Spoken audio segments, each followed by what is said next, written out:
Are you opposed? Hey, are you opposed to me taking a look at your financial plan, right? This is a simple one. It's well used. It works fairly well, right? Are you opposed or are you against? I would not use this. I know there's other sales coaches that like make this their foundation of things and like, hey, are you opposed to me doing a free financial analysis for you? That's not where I would use this. I would use this real light, like, hey, are you opposed to swinging by today and taking a look at our intro to kickboxing class? Are you opposed to me taking a look at your financial statements? Okay? Seems like, sounds like, feels like, smells like, sounds like you're really frustrated with your current financial advisor right now.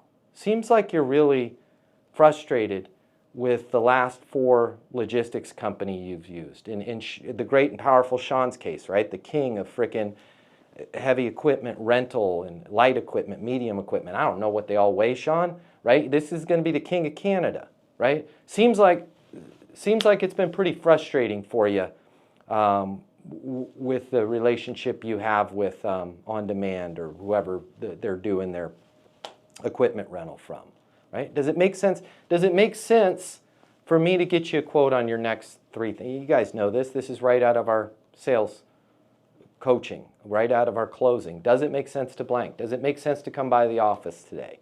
Does it make sense to have us move your office? Does it make sense for me to be your wealth manager?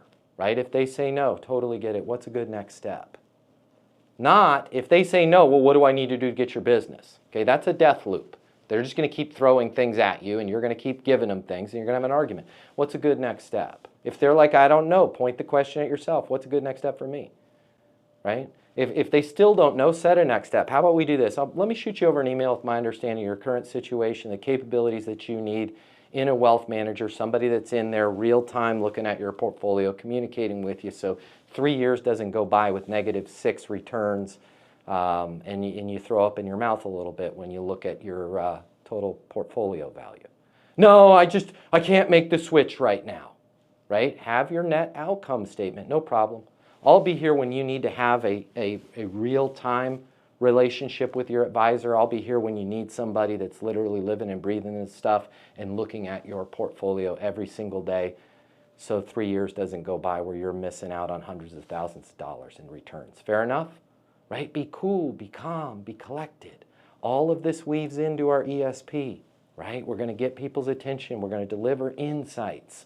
We're going to talk about their current situation, their ideal scene. A lot of these statements fall in there. When you say blank, can you give me a specific example? We're going to monetize the deal. That could be money. That could be self-confidence. That could be just stress in their life. Then and only then we're going to curate our presentation. Hey, because of the fact that you said blank, I'd like to recommend blank, right? Then we're going to go with our no pressure close. Does it make sense to? If they say anything other than hell freaking yes, we're going to be next step obsessed. When you finish watching this, I'm going to get you the closing mini masterclass totally free. It's normally $300. I'll pay for it. Click the link in my bio. I'll see you there.